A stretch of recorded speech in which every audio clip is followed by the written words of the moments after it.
नमस्कार मित्रांनो, शिवाय अकॅडमीच्या यूट्यूब चॅनलवरचा नवीन प्रयत्न MPSC पाथफाइंडर या प्रकल्पामध्ये तुमच्या सर्व विद्यार्थी मित्रांचं मी विशाल रमेशचंद्र पवार हार्दिक स्वागत करतो. तुम्हाला कमिटमेंट केल्याप्रमाणे मित्रा, आता आपण थोडक्यात चर्चा करणार आहोत. ती म्हणजे आपलं यूट्यूबवरच्या बॅचेस, लाईव्ह बॅचेस कशा रन होणार आहेत त्याच्या बाबतीत आणि त्याच्यामागचा एक्झॅक्टली दृष्टिकोन कशा पद्धतीचा असणार आहे.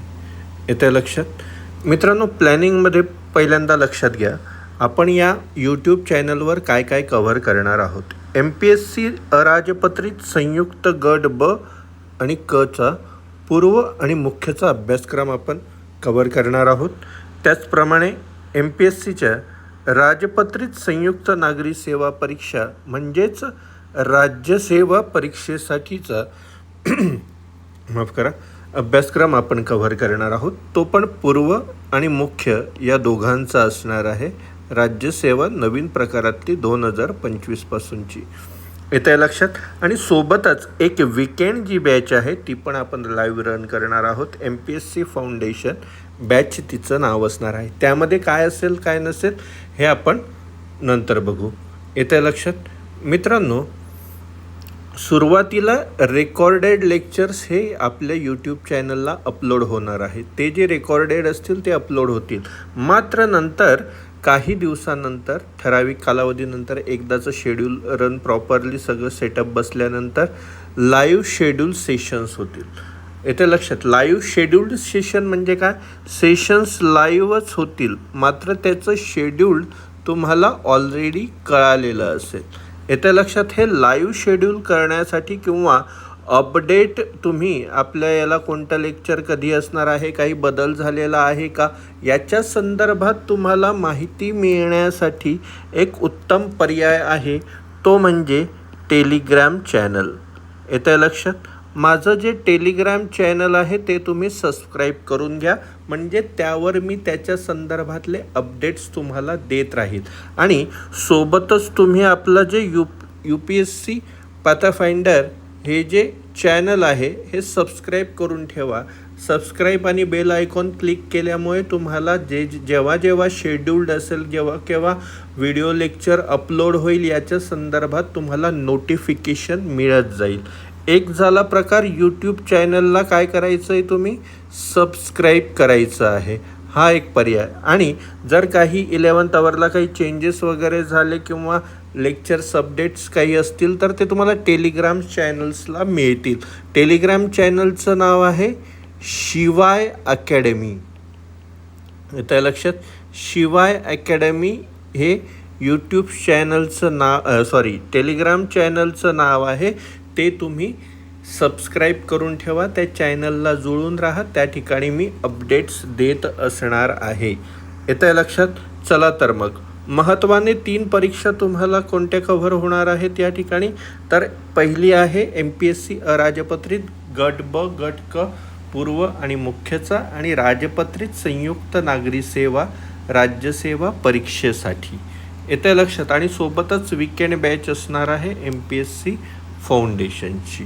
ठीक आहे मित्रांनो. बघा, आता सगळ्यात महत्त्वाचा मुद्दा काय आहे, तर जनरल स्टडीज तुम्हाला दोघं ठिकाणी असणार आहे.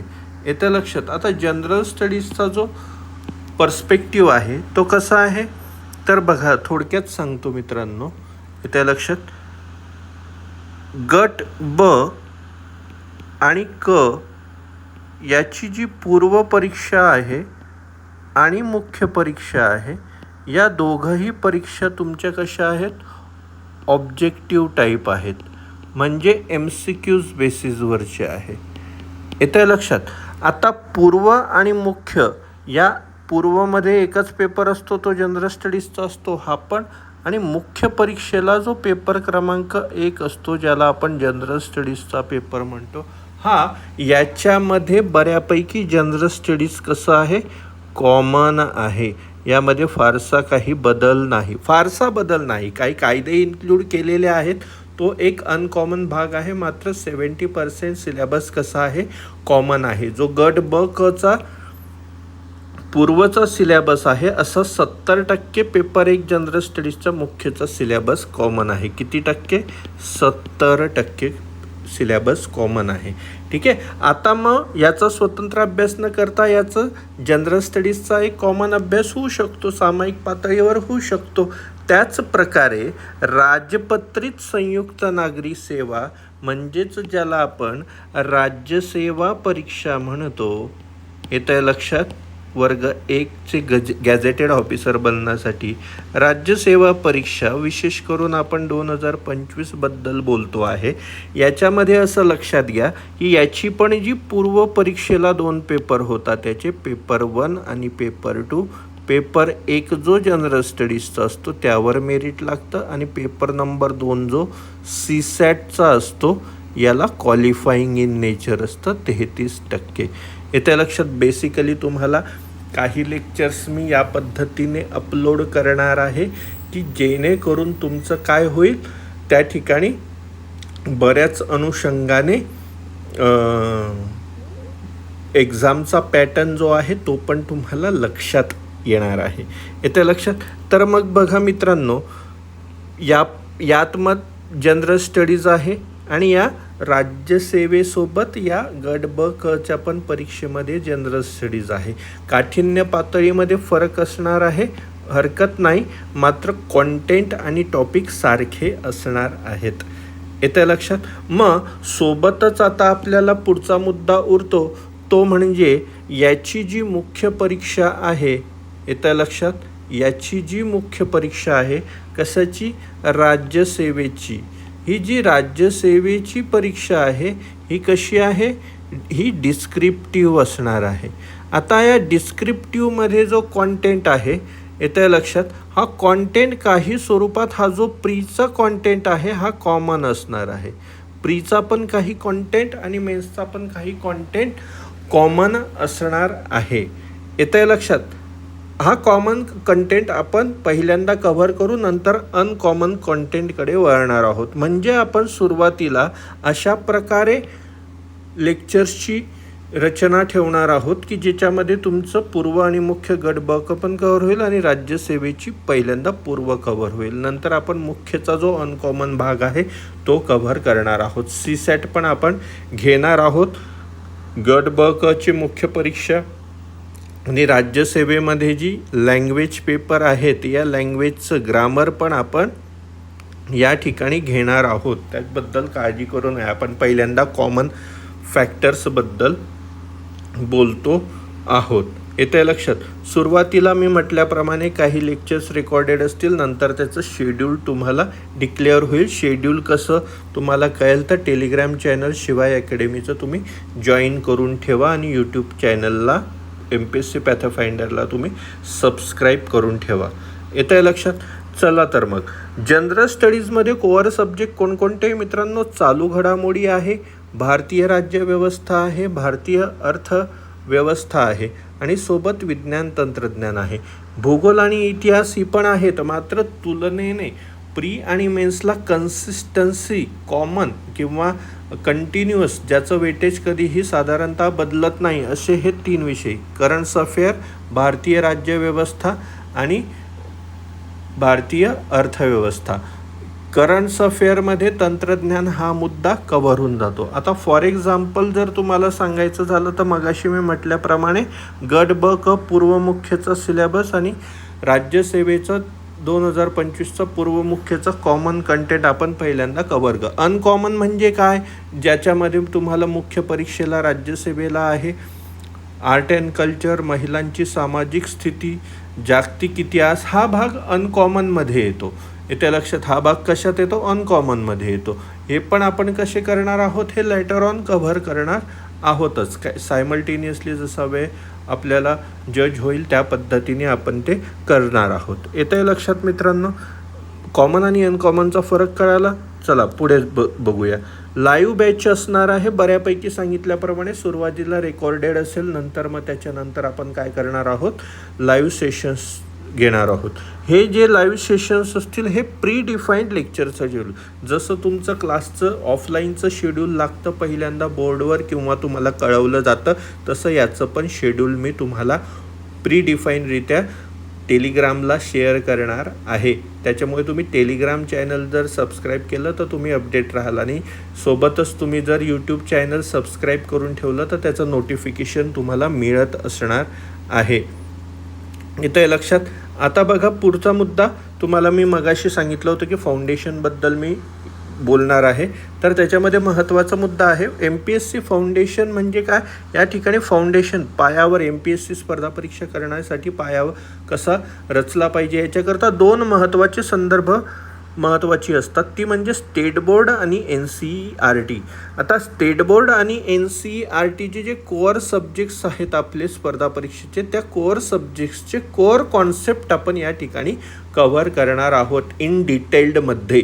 मात्र ते वीकेंड असणार आहे. फॉर एक्झाम्पल ते असणार आहे सॅटरडे आणि संडेला ही लेक्चर्स तुम्हाला उपलब्ध असणार आहे आणि बेसिकली ही लाईव्ह असणार आहे. सुरुवातीला सांगितल्याप्रमाणे काही सुरुवातीचा आता जो कालखंड आहे चॅनल सुरू केल्यापासून याच्यामध्ये काही तुम्हाला अपलोडेड मिळतील. मात्र नंतर ज्या वेळेला शेड्यूल जम बसेल त्यावेळेला आपण पूर्णपणे त्याला लाईव्ह सेशन्समध्ये घेणार आहोत.